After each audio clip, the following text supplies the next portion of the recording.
할렐루야. 오늘도 말씀으로 하루를 시작합니다. 슬기로운 아침 시간 사무엘하 5장 말씀 보겠습니다. 여러분 혹시 고진감래라는 말 아십니까? 쓴 것이 다 하면은 단 것이 온다는 뜻이잖아요. 어렵고 힘든 시간을 잘 견뎌내면 그 어렵고 힘들었던 시간들이 인생의 자양분이 되어서 열매를 맺게 되고 인생의 행복과 삶의 이로움을 경험한다는 뜻입니다. 다윗이 이 고진감래를 경험하고 있습니다. 사울 때문에 오랜 시간 동안 쉽지 않은 시간들을 경험했지만 그 시간들을 잘 견뎌내어서 이제 열매를 맺게 되었어요.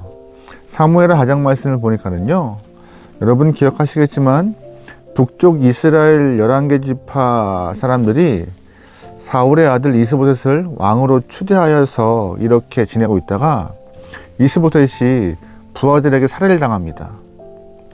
허수아비 같은 왕이었지만 자신들의 왕이 사라지자 그 북쪽의 11개 지파들은 목자 없는 양과 같이 허둥지둥 되기 시작했습니다. 그러자 11개 지파 사람들이 모여서 다윗을 왕으로 추대하려는 그런 움직임이 발생했고, 드디어 다윗을 왕으로 인정하기 위하여서 헤브론으로 모이는 일이 발생합니다. 1절 말씀이에요. 이스라엘의 모든 지파가 헤브론에 이르러 다윗에게 나와 이르되 보소서 우리는 왕의 한 고륙이니이다. 3절 말씀이에요. 이에 이스라엘 모든 장로가 헤브론에 이르러 왕에게 나오매 다윗 왕이 헤브론에서 여호와 앞에 그들과 함께 언약을 맺음에 그들이 다윗에게 기름 부어 이스라엘 왕으로 삼느니라. 아멘. 3절 말씀 보니까는 이스라엘 모든 장로가 다윗에게 한 번 더 기름 부어서 전체 이스라엘의 통합 왕, 12지파의 왕으로 삼는 모습이 나옵니다. 다윗 인생에서 3번의 기름 부음이 있었어요. 첫 번째는 하나님이 사무엘을 통하여서 소년 다윗에게 이스라엘 왕으로 내가 너를 점 찍어서라고 기름 붓는 일이 발생합니다. 두 번째는 한 지파, 즉 유다 지파의 왕으로서 다윗이 기름 부은 일이 발생하게 되었고, 세 번째 기름 부음은 오늘 본문에서와 같이 12지파 통일 이스라엘의 왕으로 세워지는 모습이 등장합니다.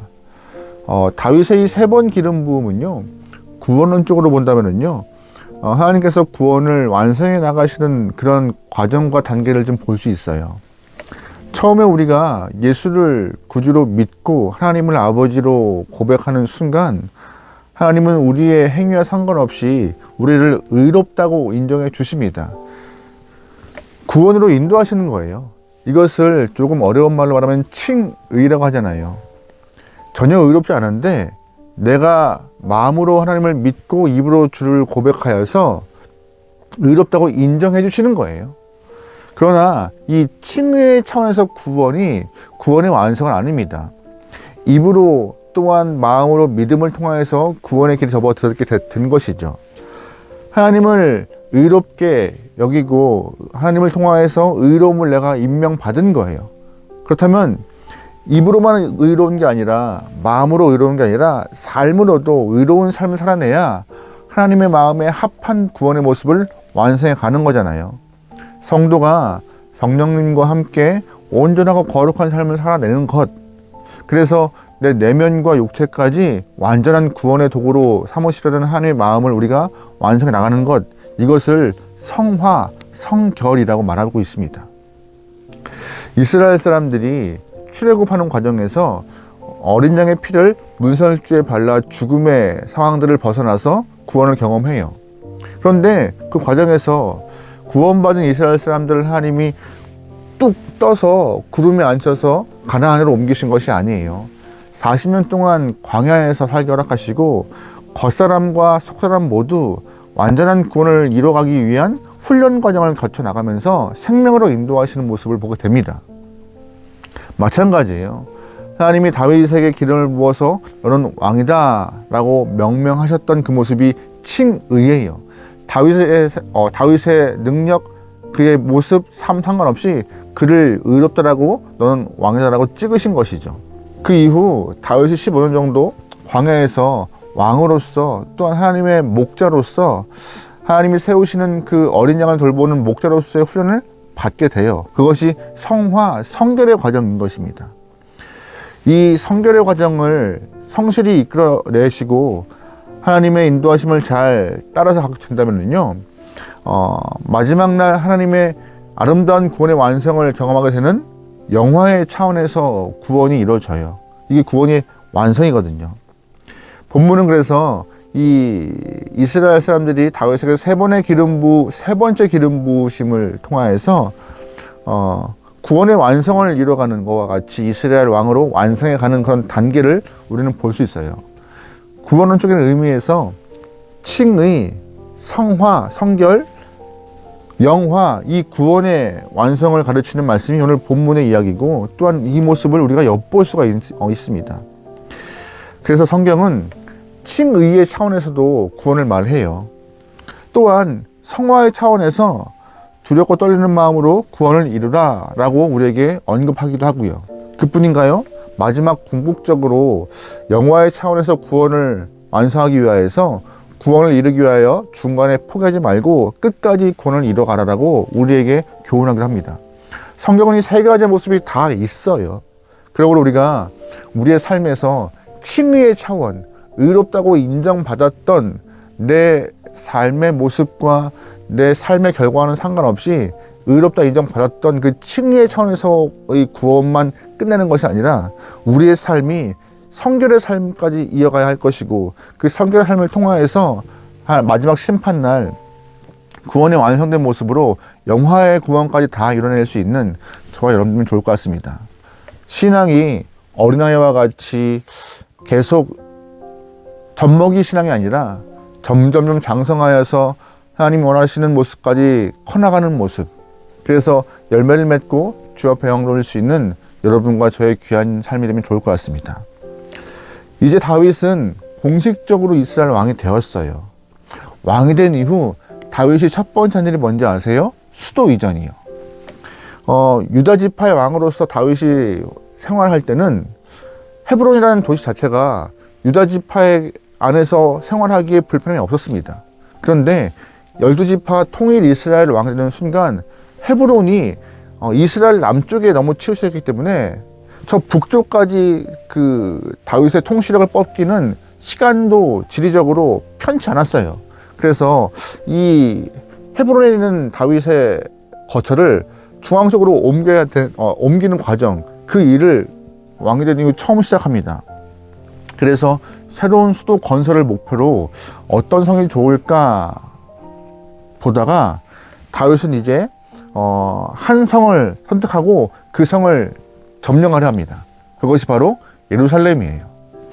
원래 예루살렘은 이방인이었던 여부스 사람들이 살던 곳이에요. 워낙 요새 같은 단단한 곳이었어요. 그래서 여부스 사람들은 속된 말로 맹인이나 다리 저는 사람들이 이 여부스 성을 지켜도 아무리 쳐들어와도 이 성 못 뺏어가, 다윗 네가 아무리 용맹하게 끌어와도 이 성 못 뺏어갈 거리라고 장담했던 그런 강한 요새였습니다.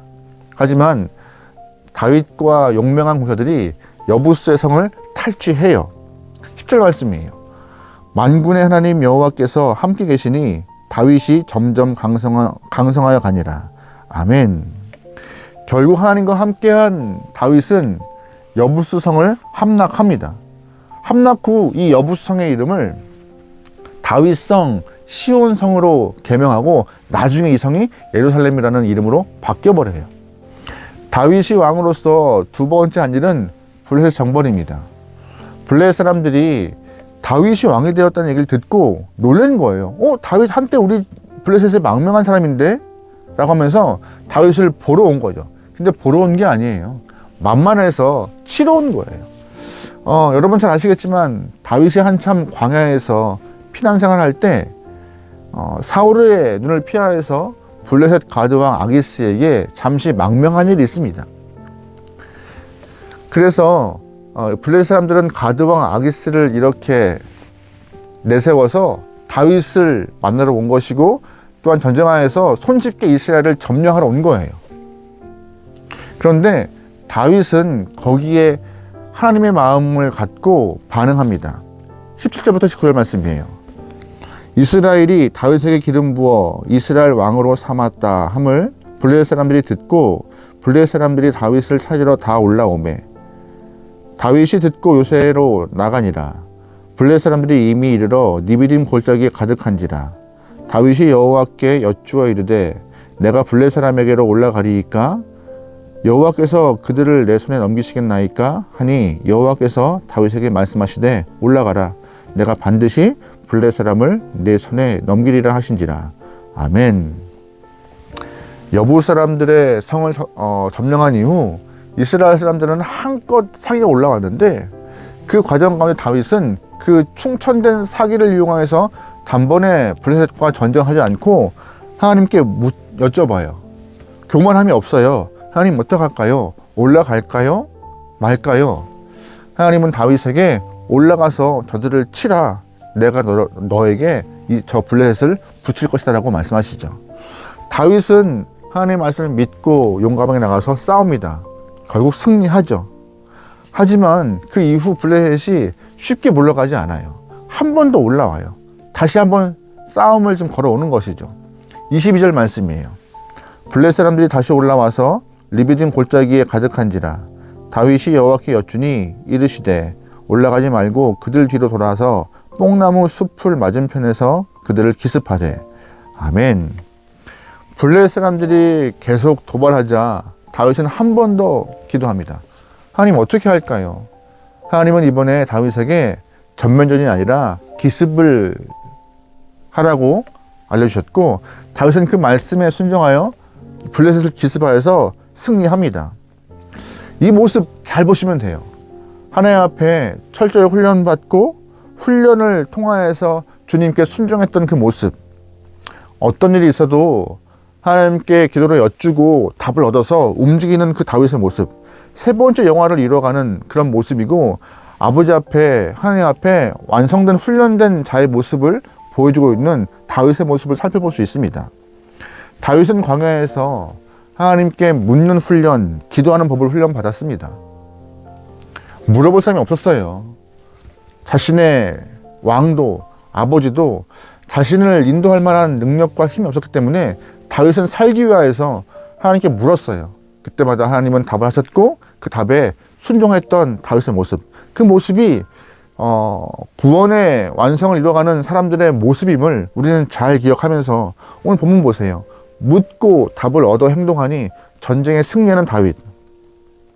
하나님은요, 우리가 이 험한 세상에 살아갈 때 우리의 경제력, 우리가 사람을 다루는 기술로 승리하는 것을 원치 않으세요. 진정한 힘은 주님께 묻는 무릎이고 또한 듣는 귀이고 행하는 손과 발이에요. 하나님의 승리를 완성해가는 과정, 구원을 완성해가는 과정은 무릎과 귀와 손과 발, 이 모든 우리의 전 존재가 주님께 연합하여서 하나가 될 때 승리가 주어지고 완성된 구원의 삶을 경험하게 가는 것입니다. 여러분 그러기에 어떤 상황에 놓여도 여러분의 무릎을 빳빳이 세우지 않길 바라고 꿇는 무릎을 통하여서 주님께 묻고 답을 들을 수 있는 여러분의 삶이 되면 좋을 것 같아요. 하나님은 우리에게 힘을 빼라 하시고 우리에게 욕심을 버리라 하시고 겸손하게 주의 음성을 들으라 하세요. 그 음성이 승리의 방법이고 하나님의 마음이니까는요.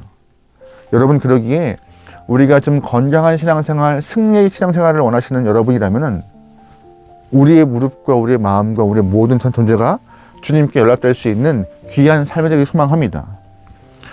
우리가 주 앞에 무릎 꿇지 않으면요, 하나님이 억지로 무릎을 꿇게 허락하시고 꿇을 때까지 우리를 다루실 것이에요. 여러분의 그 뻣뻣한 무릎이 꺾이지 않길 바라고 자연스럽게 주 앞에 무릎을 꿇고 아버지 앞에 묻는 다윗과 같이 기도하고 듣고 행하여서 아버지 보시기에 귀한 구원의 모습을 완성해가는 저 여러분의 하루 되기를 소망합니다. 기도하시겠습니다. 하나님, 은혜 가운데 하나님을 아버지라 부르고 나의 구주로 섬기는 영혼입니다. 우리 모두가 주님과 관계 맺기를 게으르하지 않고 바쁘다는 핑계로 주님을 등지지 않고 일이 많다는 핑계로 하나님을 외면하지 않게 하옵소서. 언제나 묻고 듣고 행하기에 익숙한 영혼 되어 하나님의 구원을 완성하여서 하나님의 마음에 합한 영혼의 삶을 살게 역사소서. 오늘 하루를 맡겨오며 예수님의 이름으로 기도합니다. 아멘.